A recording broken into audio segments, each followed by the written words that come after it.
காண ஆயத்தமாக்கிடுவோ. நீ ஆயத்தமாக ஆயத்தப்படுத்து, வருகையில் மிக சமீபம்.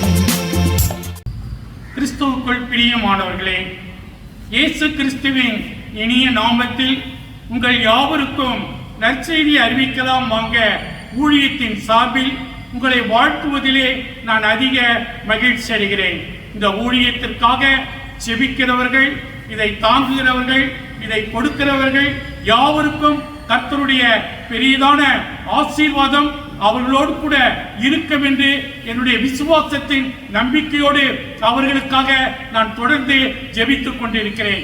இந்த பகுதியை தாங்குகிற அருமையான சகோதரர் காமராஜ் அவர்கள், இவர்கள் பெரியபாளையத்தை அடுத்த ஆரணி என்கின்ற கிராமத்திலே மளிகை கடை வைத்து சிறப்பாக நடத்தி வருகிற ஒரு கிறிஸ்தவ குடும்பம்.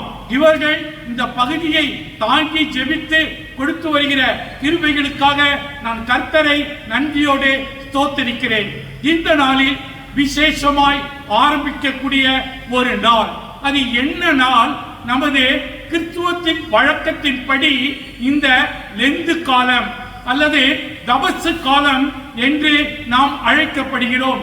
எனவே இந்த நாட்களில் நாம் அதிகமாக ஜெபிப்பதும், அதிகமாக உபவாசிப்பதும், அதிகமாக வேதத்தை வாசிக்கக்கூடிய ஒரு விசேஷித்த ஒரு 40 நாட்கள். எனவே இந்த நாளை ஏதோ ஒரு பாரம்பரியமாக, ஏதோ ஒரு கிறிஸ்துவத்தின் முறைப்படி செய்கிறோம் என்பதற்காக அல்ல.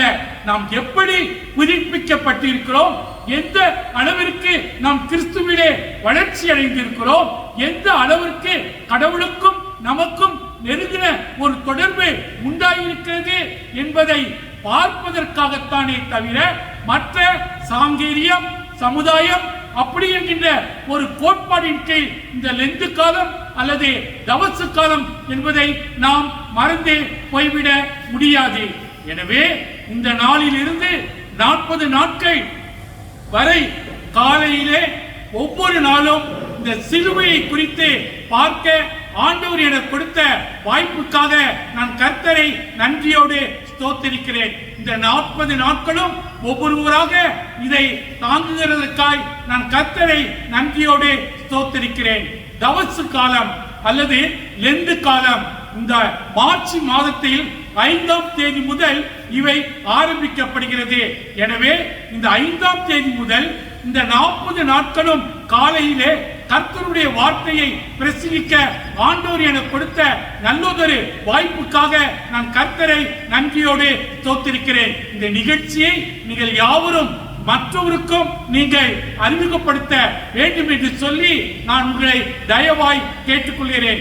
கர்த்தர் என்னை இந்த ஊழியத்தை கொண்டு நடத்தி வருகிற கிருபைகளுக்காக நான் கர்த்தரை நன்றியோடு ஸ்தோத்திரிக்கிறேன். இந்த முதல் நாளிலே நாம் பார்க்கக்கூடியது என்ன? சிலுவை. சிலுவை என்ற தலைப்பின் கீழ் பேசும்படியாக ஆண்டவர் எனக்கு கொடுத்த ஒரு வார்த்தைகளுக்காக நான் கர்த்தரை மீண்டும் நன்றியோடு ஸ்தோத்திரிக்கிறேன்.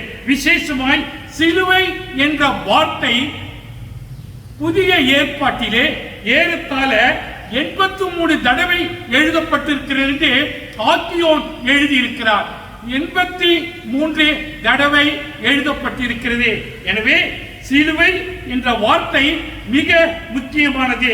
தன் சிலுவையை எடுத்துக்கொண்டு என்னை பின்பற்றாதவன் எனக்கு பாத்திரன் அல்ல. சிலுவையை எடுத்துக்கொண்டு என்னை பின்பற்றாதவன் எனக்கு பாத்திரன் அல்ல. அவன் ஒரு உபயோகமற்ற பாத்திரம். அவனை தூக்கி வெளியிலே எரியப்பட வேண்டிய ஒரு பாத்திரம். மத்தேயு 10:38 இது நமக்கு அறிவைப்படுத்துகிறது. பிதாவாகிய கடவுள், குமாரனாகிய கடவுள், பரிசுத்த ஆவியானவரே கடவுள் நம்மை இந்த விசேஷத்தினாலே ஆசீர்வதிப்பாராக. ஆமென்.